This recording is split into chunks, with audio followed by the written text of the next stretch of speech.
오늘 우리에게 주시는 하나님 말씀은 구약성경 사사기 3장 12절에서부터 15절까지의 말씀입니다.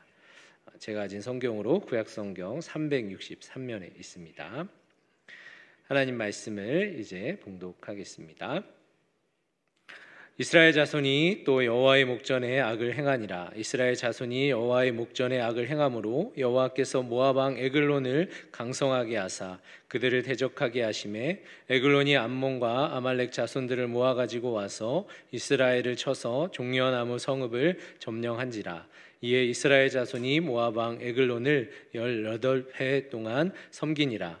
이스라엘 자손이 여호와께 부르짖음에 여호와께서 그들을 위하여 한 구원자를 세우셨으니 그는 곧 베냐민 사람 게라의 아들 왼손잡이 에훗이라.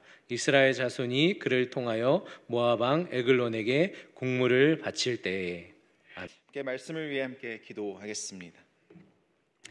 하나님 아버지 감사합니다. 오늘도 이 자리를 기억하게 하시고 또 주 앞에 나오게 하시니 감사합니다. 우리의 귀와 또 마음을 열어주셔서 하나님께서 오늘 우리 가운데 주실 말씀을 듣게 하시고 또 깨닫게 하여 주셔서 또 하나님께서 우리에게 원하시는 그 뜻대로 살아가기로 또 다짐하고 기도하고 또 하나님의 음성을 듣는 귀한 시간 되게 하여 주시옵소서. 예수님 이름으로 기도합니다. 아멘. 여기 모이신 분들 중에 왼손잡이이신 분 계십니까? 한 분. 감사합니다. 네, 자료를 찾아보니까 한국에서는 한 5%에서 한 8% 정도가 왼손잡이라고 합니다. 세계적으로 보면은 한 13% 정도의 사람들이 왼손잡이다라고 합니다. 왜 한국은 이렇게 좀 절반가량밖에 되지 않을까라고 또 한번 찾아보니까 한국이나 이 아시아, 이 동양권에서는 좀 다른 사람들과 이렇게 다르면 조금 이상하게 보는 경향들이 있지 않습니까? 그래서 어렸을 때 이 아이들이 왼손을 쓰고 있으면은 부모님들이 일부러 오른손을 쓰도록 이렇게 교정을 많이 했다라고 합니다. 그래서 태생은 왼손잡이이지만 그러나 오른손을 쓰는 사람들이 한국에는 더 많다라고 합니다. 그래서 세계적인 평균보다 이제 한국에서의 평균은 왼손잡이이신 분들이 조금 적다라는 이야기가 있습니다. 저도 다수에 속하는 오른손잡이라서 이 왼손잡이들의 삶을 정확히 알지는 못하는데 생각보다 불편한 점이 많다라고 합니다. 많은 물건들이 어쨌든 이 다수인 오른손잡이들에 맞춰져 있다 보니까 이렇게 가위를 사용할 때도 오른손으로 하면은 잘 잘려지는데 왼손을 쓰면 잘 안 잘려지는 경우들도 있고 좀 어려운 경우들이 있다라고 합니다. 그래서 종종 이렇게 사람들과 알지만 잘 알지 못하는 사람들이 있다가 같이 식사하러 가면은 숟가락이나 젓가락을 들 때 왼손을 쓰고 있으면 너 왼손잡이였어? 이런 이야기들을 하기도 하지요. 왼손은 뭔가 이렇게 불편함처럼 보여지기도 하지만 요즘 시대에서는 또 특별히 운동 선수들에게는 이 왼손잡이가 굉장히 큰 강점이 되어지기도 합니다. 얼마 전에 예능을 이렇게 잠깐 봤는데 이종범 야구 선수 아시나요? 이종범 선수와 또 아들, 이 위대한 선수로 자라고 있는 아들 이정우 선수가 나온 것을 보았습니다. 이종범 선수가 원래 왼손잡이였다라고 합니다. 그런데 이 야구에서 왼손잡이는 굉장히 유리한 종목인데 이종범 선수 왼손잡이인데 오른손으로 던지고 또 오른손으로 치는 그런 선수였습니다. 왜 왼손잡이가 유리한데 오른손으로 다 했을까요? 그 당시에 왼손잡이가 사용할 수 있는 글러브가 없어서 어쩔 수 없이 오른손잡이처럼 이렇게 사용을 했다라고 합니다. 그 아들 이정우 선수도 이제 미국에서 굉장히 활약을 잘하고 있는 선수인데 이정우 선수는 이제 태생적으로는 오른손잡이라고 합니다. 그런데 왼손으로 타자를 하고 있어요. 이종범 선수가 해보니까 왼손 타자로서 할 때 더 많은 강점이 있기 때문에 오른손잡이지만 왼손을 더 훈련시켜서 왼손잡이처럼 사용하게 했다 이렇게 하는 것이죠. 별로 야구에 관심도 없는데 뭐 야구 얘기를 이렇게 오래 하고 있나라는 하는 표정을 하고 계신데요. 아무튼 왼손잡이라는 것이 요즘 시대에는 많이 좋아졌고 또 운동선수들에게는 굉장히 큰 강점이 되어지기도 하지만 여전히 왼손잡이로 살아가는 것은 불편함이 있기도 합니다. 성경에서도 여러분 왼손이라는 말을 들어본 적이 있으십니까? 성경 많이 읽어보신 분들 중에서도 아마 왼손이라는 단어를 잘 못 보셨을 것 같습니다. 하나님께서 말씀하실 때도 늘 나의 오른손, 나의 강한 오른손이 너를 붙들겠다 이렇게 얘기하시는 것을 보게 되죠. 성경에서 오른손은 그 힘과 능력, 이런 축복, 긍정적인 것을 의미하고 있는 것을 보게 됩니다. 그렇게 찾아보기 어려운 이 왼손이라는 표현이 오늘 우리가 읽은 본문 말씀에서 나타나고 있는 것을 보게 됩니다. 성경에서 일반적으로 한 사람을 묘사하게 될 때 그 사람이 가지고 있는 어떤 특징적인 것들을 사용해서 이렇게 사람을 묘사하는 것을 보게 될 때가 있습니다. 사사기에서도 첫 번째 사사였던 온니엘에 대하여서는 갈렙의 아우의 아들인 온니엘이다라는 표현이 있습니다. 이스라엘이 가나안 땅으로 들어올 때 갈렙이라는 사람이 중요했기 때문에 이 갈렙이라는 사람의 이름을 넣어서 이 온니엘을 설명하기도 했고요. 또 사사 드보라에 대하여서는 여선지자라는 표현이 있습니다. 그 당시에 어떤 여성이 지도자의 자리에 앉는 것은 굉장히 특별한 일이었기에 여선지자라는 이 단어를 사용해서 드보라를 설명하기도 했습니다. 오늘 우리가 살펴보게 되는 이 에훗이라는 사사에 대해서도 이 하나의 묘사가 나오고 있지요. 15절에 나오는 것처럼 왼손잡이 에훗이다라는 표현입니다. 왼손잡이라는 것은 그만큼 독특하고 좀 특별한 상황이었다라는 것을 추측해 볼 수 있습니다. 사실 성경에서 오른손잡이다라는 말을 들어본 적도 없기는 합니다. 아마 기본적으로 오른손을 쓰는 것이 너무나 당연한 것이기 때문에 다른 본문들에서는 오른손잡이 이런 얘기가 없었겠지요. 여기서만 콕 집어 왼손잡이라고 묘사한 것은 그만큼 특별한 어떤 의미가 있다라는 것입니다. 이스라엘은 애굽에서 나오고 가나안 땅을 정복한 후에 그 땅에 정착해 살아갑니다. 그들이 받아온 하나님의 은혜를 그들은 잘 기억해야 했고 그 땅에서 하나님과 동행하며 살아가야 했습니다. 여기까지 인도해 주신 하나님의 은혜를 잊지 않아야 했고 그 땅에서 하나님께서 말씀하신 대로 아름답게 살아가야 했습니다. 그러나 그 땅에서 그들의 삶이 이제 편안해지기 시작하니까 가나안 땅에 있었던 그 풍습과 문화들을 하나씩 배워가기 시작합니다. 가나안 문화에 있던 우상들을 섬기기도 하고 또 그 우상들에 절하기도 합니다. 그들의 눈에 더 좋아 보이는 것들을 따라 살아가게 되는 것이지요. 그러면서 점점 하나님을 잊어갑니다. 하나님을 잊고 또 하나님과 상관없이 살아가는 이스라엘에게 주어진 것이 무엇입니까? 심판이지요. 하나님께서는 주변에 있던 그 이방 민족을 사용하셔서 이스라엘을 심판하셨습니다. 그 심판으로 인해 이스라엘이 다시 하나님을 바라보고 하나님께 돌아오기를 바라셨던 그 마음을 담아 하나님께서는 심판하신 것이죠. 이스라엘은 그 심판으로 인해서 고통스러워하며 다시 하나님께 회개하고 하나님을 바라보려고 할 때 하나님께서는 이스라엘의 사사를 세우셨고 그들을 통하여서 이스라엘을 구원하셨습니다. 그리고 이스라엘은 세워진 사사와 함께 또 하나님을 잘 섬기다가 또 시간이 지나면 하나님을 잊고 또 자기 마음대로 살아가고 그러면 또 심판이 있고 또 회개를 하고 또 사사를 세워 또 하나님께서는 이스라엘을 구원해 주시고 이러한 역사가 계속해서 반복되고 있습니다. 그 내용들이 사사기에 계속해서 기록되어져 있음을 보게 됩니다. 오늘 본문 속에서도 그러한 동일한 역사가 반복되는 상황 가운데 있는 중입니다. 여전히 하나님을 잊고 죄악 가운데 빠져 살아가고 있는 이 이스라엘 민족입니다.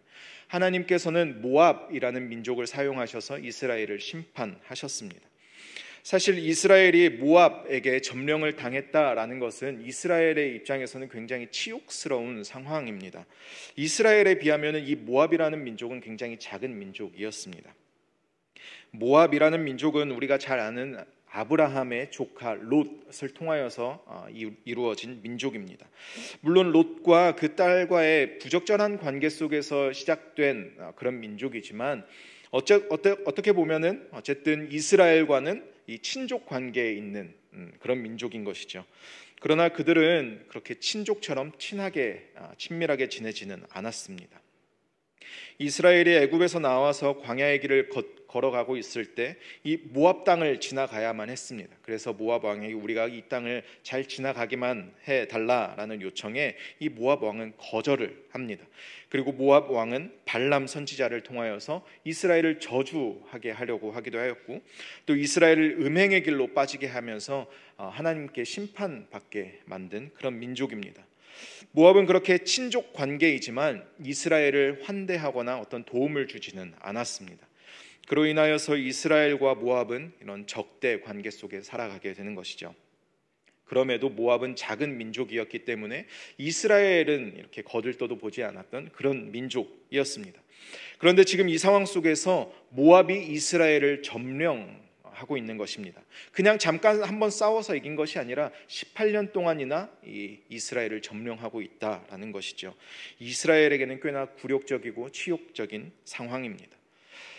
죄 가운데 빠져 살아가고 그로 인한 심판으로 모압에게 점령을 당하고 있던 이스라엘은 그제서야 하나님께 회개하고 하나님의 도움을 구합니다.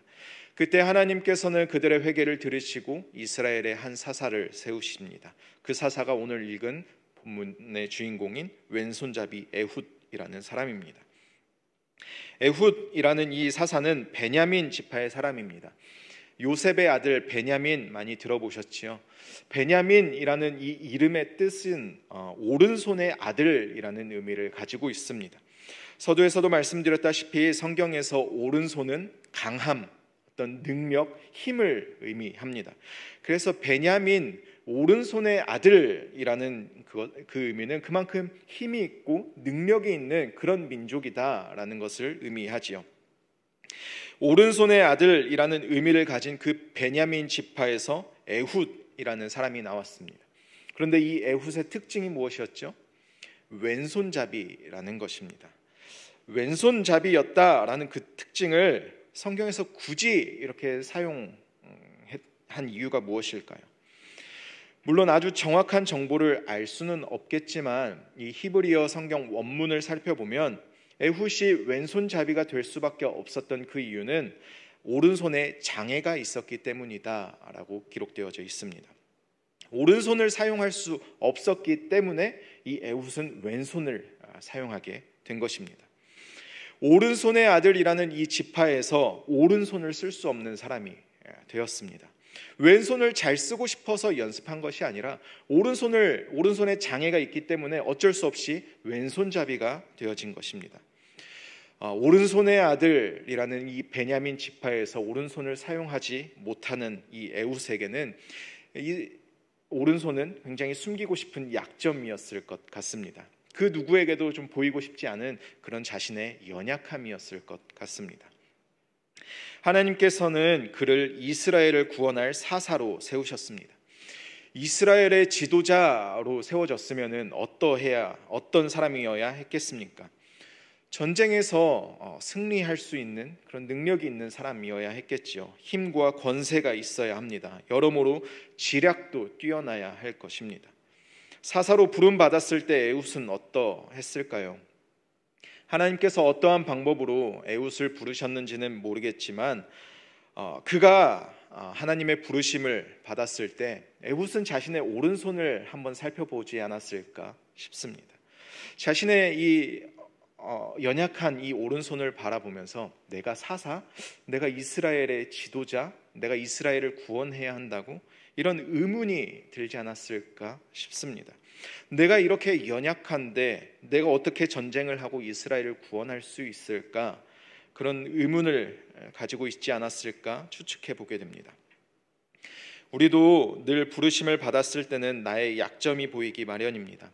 하나님께서 나에게 주신 달란트가 분명히 있는데 그것으로 어떻게 하나님을 섬겨 나갈까, 어떻게 그 은혜를 지켜 나갈까가 아니라 나는 이것을 못하는데, 나는 이것이 약한데, 이것이 안 되는데, 이러한 상황이 안 되는데, 그러한 핑계로 우리의 삶의 어떤 연약한 부분들을 집중하여 보는 우리의 모습들을 종종 보게 된다라는 것이죠. 에훗은 분명히 자신이 가지고 있는 이 어려움과 약점을 알고 있었습니다. 그러나 하나님께서 자신을 부르신 그 부르심에 자신의 그 약점을 바라보지 않았습니다. 오히려 그 약한 자리에서 자신이 할 수 있는 것을 다시 한번 바라보았습니다. 에훗은 모압 왕 에글론을 만나러 가기 위하여 자신이 해야 할 일들을 합니다. 왕에게 바쳐야 할 그 곡물들을 준비하는 동시에 자신이 사용해야 할 그 칼을 열심히 잘 갈고 오른쪽 허벅지 아래에 잘 숨깁니다. 에글론 왕을 지키는 많은 신하들이 있었을 것입니다. 곡물을 왕에게 이렇게 드리기 위하여 왔다라고는 하지만 왕을 독대하러 오는 사람을 그냥 쉽게 들여보내지는 않았을 것입니다. 혹시나 왕을 위협할 어떤 물건이 있지는 않을지 잘 살펴보았을 것입니다. 일반적으로 많은 사람들이 오른손잡이이기 때문에 어떤 무기를 숨긴다면 어느 편에 숨겨야 할까요? 왼쪽에 숨겨야 하겠지요. 오른손을 쓸 때 왼쪽에서 이렇게 꺼내야 쉽게 이렇게 사용을 할 수 있을 것입니다. 그러나 그 신하들도 에훗을 마주했을 때 그 연약해 보이는 오른손을 바라보지 않았을까 싶습니다. 그리고 왼손에는 잘 집중하지 않았을 것 같습니다. 그러면서 잘 보아도 왼편의 왼쪽 허벅지에 무엇이 숨겨져 있을까는 잘 살펴보았겠지만 오른쪽 허벅지에 무엇이 있을까는 잘 보지 않았을 것 같습니다. 에훗에게 있던 그 약점이 오히려 큰 작전이 되어진 것입니다. 그렇게 에훗은 아주 어렵지 않게 왕이 있는 그 방으로 걸어 들어갑니다. 곡물과 함께 그 왕을 마주합니다. 그리고 왕에게 더 가까이 다가가며 하나님께서 나에게 명령하신 그것을 왕에게 전달하기 위해 왔습니다 라고 하며 가까워집니다. 왕은 에훗이 나에게 비밀스럽게 더 좋은 것을 주기 위해서 나에게 가까이 오나 보다 라고 생각을 했을 것입니다. 그때 에훗은 잘 갈아두고 이 오른쪽 왼손이니까 오른쪽 헷갈리네. 오른쪽 허벅지에 숨겨둔 그 칼을 꺼내 들고 이 모압 왕 에글론을 칼로 찔러 죽이게 됩니다. 그리고 그렇게 에훗은 이스라엘을 모압으로부터 해방시킨 이 사사가 되어졌고 이스라엘은 80년 동안 하나님 안에서 평화롭게 살아갔다라는 이야기입니다. 우리의 삶을 살아가며 우리는 늘 잘해야 하는 것들의 연속입니다. 무언가를 또 누군가보다 더 잘하기 위해서 끊임없이 무언가를 배워갑니다.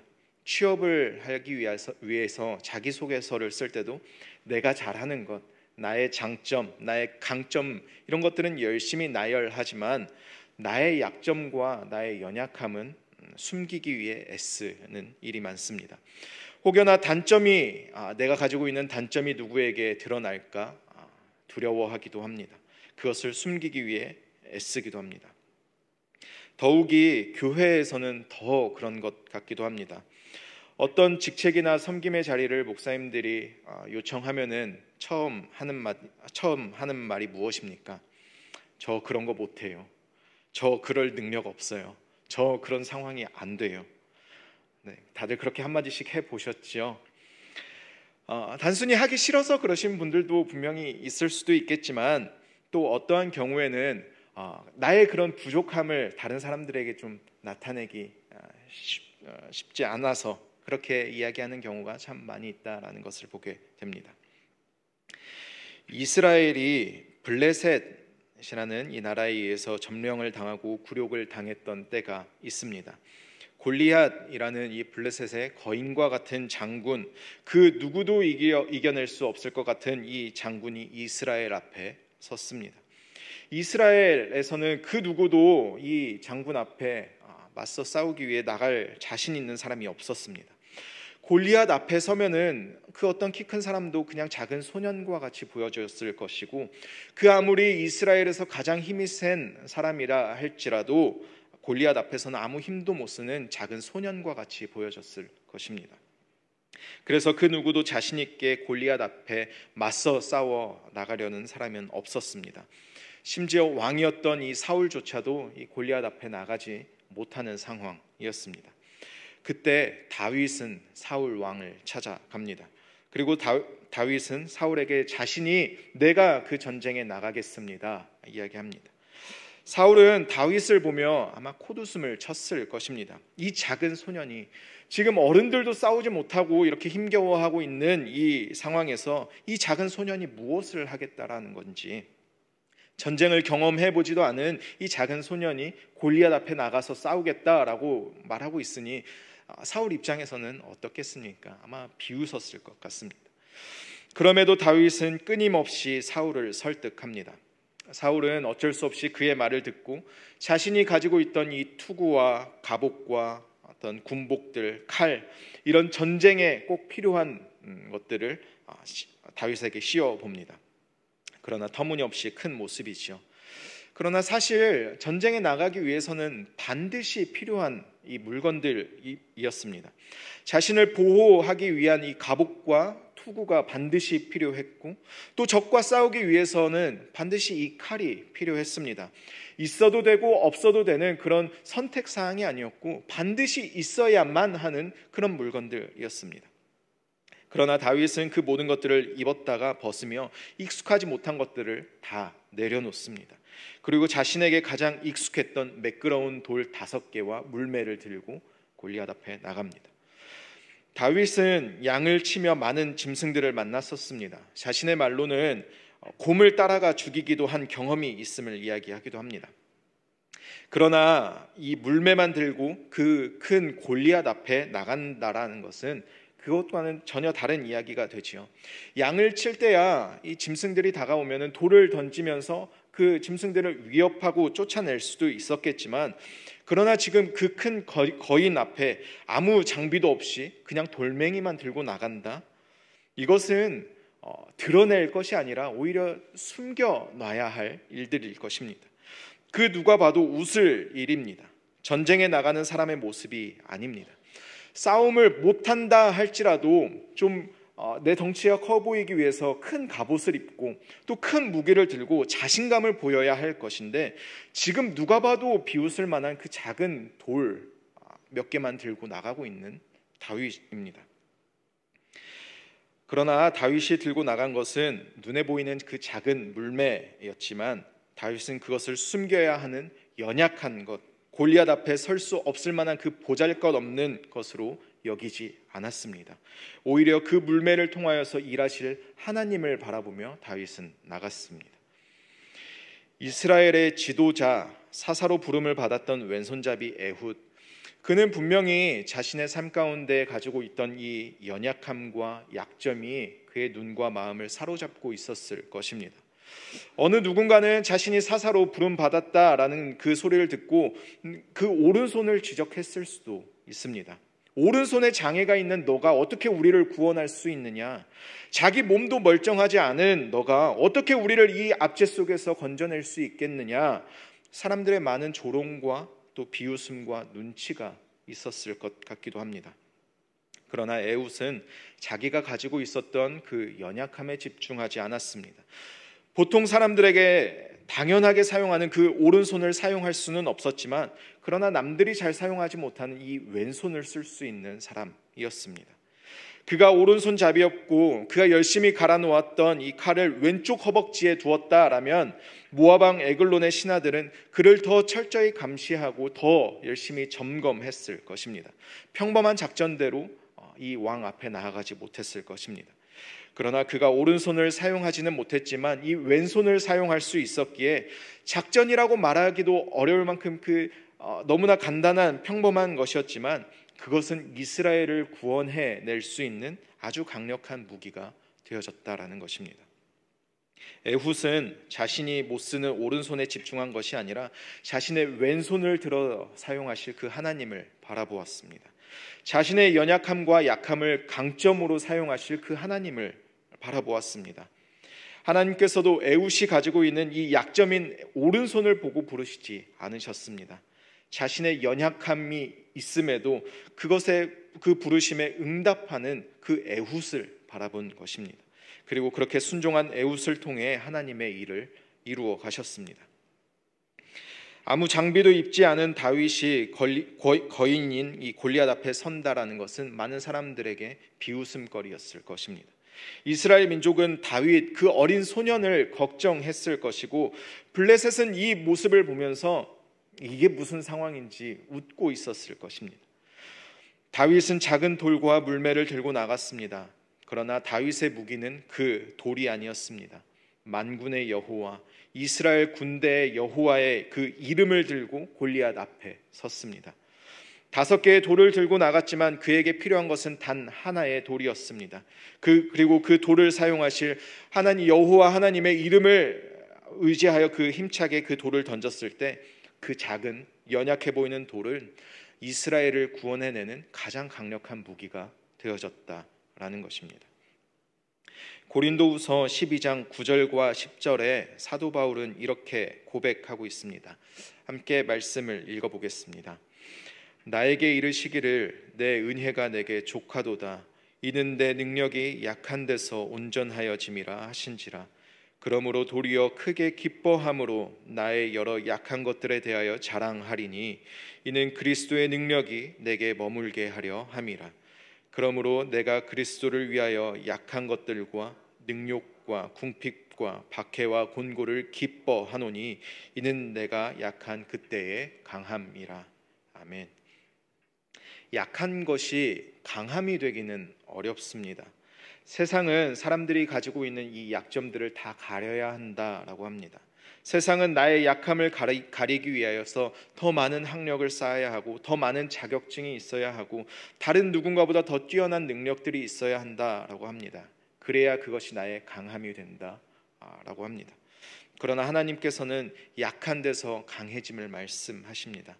하나님 앞에 약함을 고백할 때 그 자리에서 하나님의 강한 그 능력이 선포됨을 말씀하고 계십니다. 예수님께서도 하나님의 아들로서 또 왕으로 오셔서 그 누구보다 강한 능력과 기적을 베푸실 수 있었습니다. 자신을 대적하는 많은 사람들을 바라보며 더 큰 능력으로 그들을 대적하실 수 있었을 것입니다. 강하게 대적하는 이들에게 더 큰 강함으로 오히려 그들의 길을 죽이실 수 있으셨을 것입니다. 그러나 예수님께서 나타내신 것은 더더욱 연약함이었습니다. 연약함과 초라함 가운데 그들에게 잡히셨고 가장 연약한 모습으로 십자가에 달려 돌아가셨습니다. 여전히 그 연약함을 바라보면서 그 연약함을 비난하고 조롱하는 이들이 있었습니다.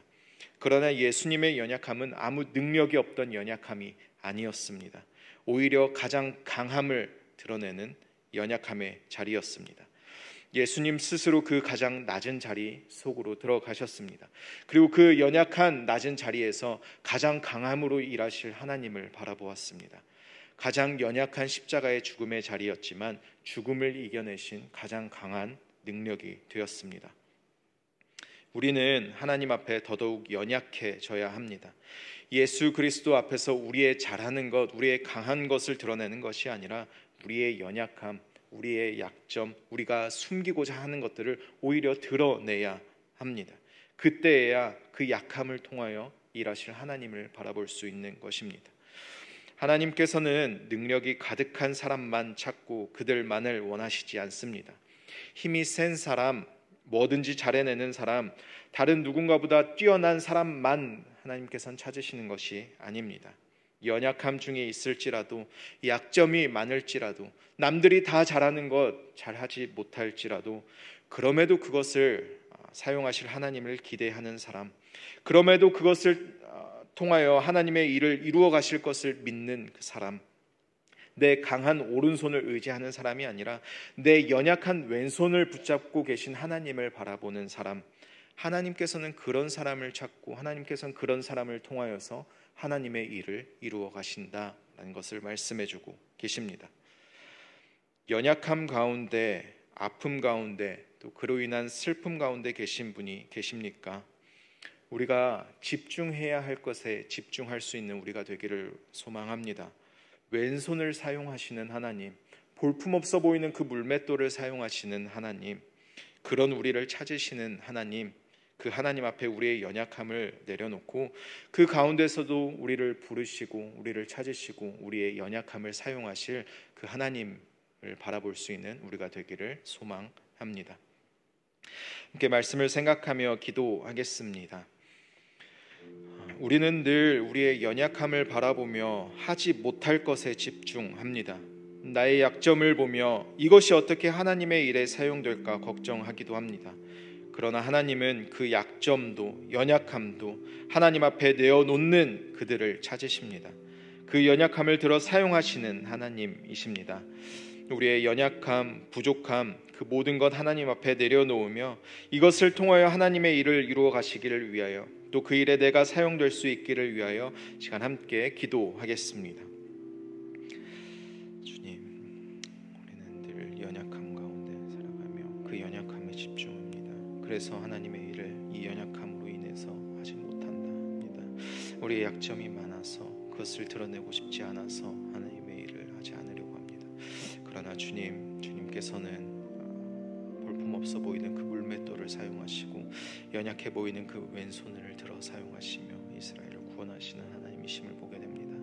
하나님, 우리가 하나님 앞에 우리의 연약함을 온전히 고백할 수 있게 하여 주시고 그것을 사용하시는 하나님을 기대하게 하여 주옵소서. 우리의 잘하는 것을 드러내는 것이 아니라 우리의 약함을 드러내어서 하나님께서 그것을 사용하시고 하나님의 일에 그것에 사용하여 동참할 수 있는 우리의 믿음이 되게 하여 주시옵소서. 세상은 늘 강해야 하고 잘해야 한다고 말합니다. 연약함은 가려야 하고 약점은 숨겨야 하고 그것은 부족한 것이라 말합니다. 그러나 하나님께서는 연약한 왼손을 들어 사용하시고 보잘것없어 보이는 물맷돌로 이스라엘을 구원하시는 하나님이심을 다시 한번 바라봅니다.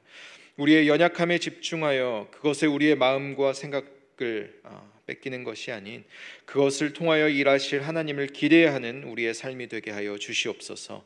연약함 가운데서 강함으로 일하시고 부족함 가운데서 충만함으로 채우시는 하나님을 보게 하여 주시고 부르심의 기쁨으로 응답할 수 있는 우리의 삶이 되게 하여 주시옵소서.